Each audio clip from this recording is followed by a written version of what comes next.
नहमदुहु व नुसल्ली अला रसूलिहिल करीम अम्मा बाद फ़ाऊज़ु बिल्लाहि मिनश शैतानिर रजीम बिस्मिल्लाहिर रहमानिर रहीम।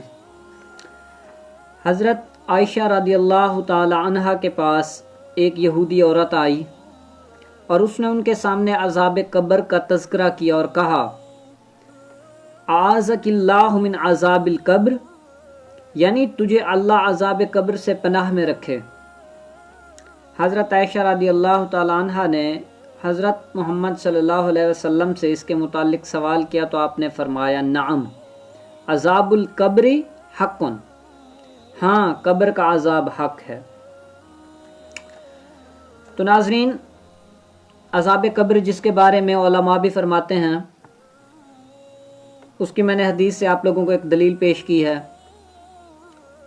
कि जब एक यहूदी औरत अम्मी आयशा के पास आती है और वो उनसे फरमाती हैं कि अल्लाह ताला तुम्हें अज़ाब कब्र से अपनी पनाह में रखे, तो उसके मुतालिक अम्मी आयशा ने हज़ूर पाक अलैहिस्सलातु वस्सलाम से उसके मुतालिक पूछा तो आपने कहा जी हाँ, अज़ाब कब्र जो है वो हक़ है। हज़रत आयशा फरमाती हैं कि उसके बाद हज़रत रसूल करीम ने जब भी नमाज़ पढ़ी कब्र के अज़ाब से ज़रूर अल्लाह की पनाह मांगी। हमें भी चाहिए हज़ूर पाक अलैहिस्सलातु वस्सलाम के नक्श कदम पर चलने के लिए अल्लाह ताला से अज़ाब कब्र से पनाह मांगे। हज़रत उस्मान गनी जब किसी कब्र के पास खड़े होते तो इस कदर रोते कि दाढ़ी मुबारक तर हो जाती। सवाल किया गया कि आप जन्नत और दोज़ख का तज़किरा करते नहीं रोते, और कब्र के ऊपर आके और कब्र के तज़किरे के ऊपर आप इतना क्यों रोते हैं? तो हज़रत उस्मान गनी रदियल्लाहु ताला अन्हु फरमाते हैं कि कब्र जो है आखिरत के गढ़ों में से पहला गढ़ा है। जो शख्स यहाँ कामयाब हो गया वो आगे भी कामयाब होगा, जो शख्स यहाँ नाकाम हो गया उससे आगे भी कामयाब होने की तवक्को नहीं की जा सकती। अल्लाह ताला हमें अज़ाब कब्र से महफूज रखें और उसकी तैयारी करने की तौफीक अता फरमाए। कब्र में जो अज़ाब देने वाले अज़दहे होंगे, मुकर्रर किए जाएंगे, उनके बारे में क्या है?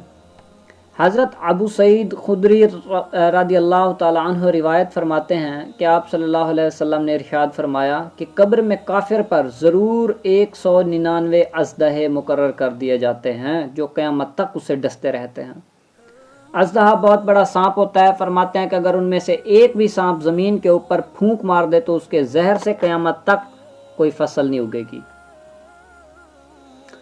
इनके जहर का ये आलम है कि अगर उनमें से एक भी ज़मीन पर फुंकार मार दे तो ज़मीन बिल्कुल सब्ज़ा ना उगाए। यानी उनके जहर का ये असर है कि उनमें से एक अज़दहा भी अगर एक दफ़ा ज़मीन की तरफ फुंकार मार दे तो उसके जहर के असर से ज़मीन घास का एक तिनका भी उगाने के काबिल न रहे। आजकल के आलात जंग जैसे एटम बम वगैरह देख कर इस इरशाद नबी सल्लल्लाहु अलैहि वसल्लम के समझने में ज़रा भी तामुल की गुंजाइश नहीं रहती। तो भाइयों, दोस्तों और बुज़ुर्गों, अब है कि कब्र के अंदर जो है ना, मैयत किस तरह से चीखती है और उसे किस तरह से मारा जाता है।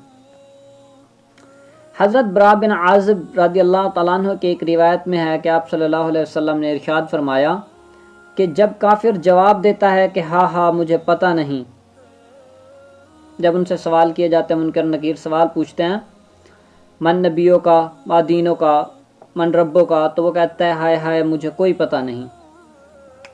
तो आसमान से मनादी आवाज़ देता है कि उसने झूठ कहा, इसके नीचे आग बिछा दो और इसे आग का पहनावा पहना दो और उसके लिए दोज़ख का एक दरवाज़ा खोल दो। चुनाचा दरवाज़ा खोल दिया जाता है जिसके ज़रिए दोज़ख की तपश और सख्त गर्म लू आती रहती है और उसकी कब्र तंग कर दी जाती है, यहाँ तक कि उसकी पसलियाँ आपस में घुस जाती हैं। इस तरह से दाईं पसली बाईं में और बाईं पसली दाईं में इस तरह से घुस जाती हैं।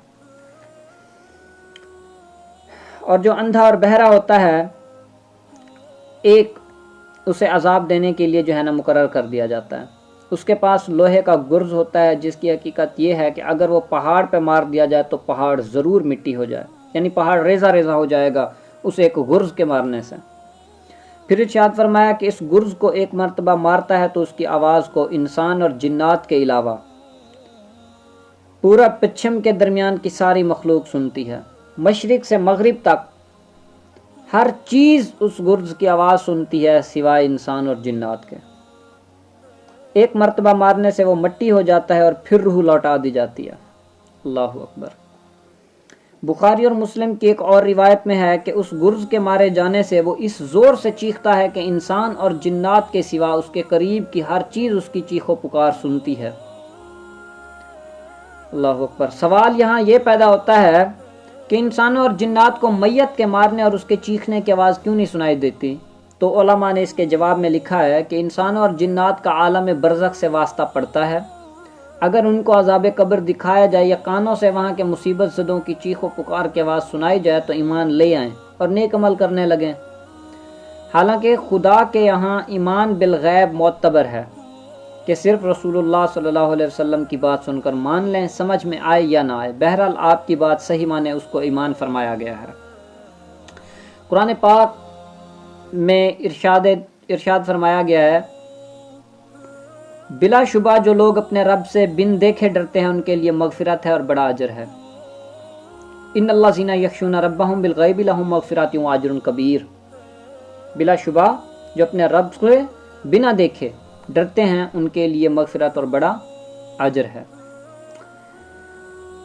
اگر دوزخ و جنت اور برزخ کے حالات آنکھوں سے دکھا دیے جائیں تو پھر ایمان بالغیب نہ رہے اور سب مان لیں اور مومن ہو جائیں، مگر خدا کے ہاں آنکھوں سے دیکھے ہوئے پر ایمان لانا معتبر نہیں ہے۔ اس وجہ سے مرتے وقت ایمان لانے کا اعتبار نہیں ہے، کیونکہ اس وقت عذاب کے فرشتے نظر آتے ہیں۔ فلم یکو ینفعہم ایمانہم لما رعوا باسنا، سوا ان کو ان کا ایمان لانا نفع مند نہ ہوا جبکہ انہوں نے ہمارا عذاب دیکھ لیا۔ کیا مطلب ہے کہ جب انہوں نے عذاب دینے والے فرشتے دیکھ لیے تو پھر ان کا ایمان لانا کچھ فائدہ نہ دے گا، انہیں کوئی نفع نہ پہنچائے گا۔ اس لیے کہتے ہیں کہ سکرات لگنے سے پہلے تک کی توبہ قبول ہے، جبکہ دوسری صورت میں توبہ قبول نہیں ہے۔ تو بھائیو، دوستو اور بزرگوں، آپ لوگوں تک عذاب قبر کی یہ بات پہنچانا مقصود یہ تھا کہ اللہ تعالیٰ نے جو ہے نا قبر حشر کا سلسلہ ہمارے لیے رکھا ہے، اور دنیا جو ہے یہ دارالجزا نہیں ہے، یہ دارالامتحان بنائے ہے، اور ہمیں دارالامتحان میں بھیجا ہے کہ دیکھتے ہیں کون سا انسان میری مان کے چلتا ہے اور کون انسان میری چھوڑ کے چلتا ہے۔ اور ہمارے ساتھ ہمارا نفس، ہماری مال، ہمارا دولت، ہماری اولاد، اور سب سے بڑھ کے شیطان کو ساتھ جوڑ دیا کہ یہ آزمائش ہے کہ اللہ تعالیٰ کا محبوب انسان جو بھی ہوگا وہ ان سب کو اپنی پیٹھ دکھائے گا اور اپنے آپ کو اللہ تعالیٰ کے حضور پیش فرمائے گا۔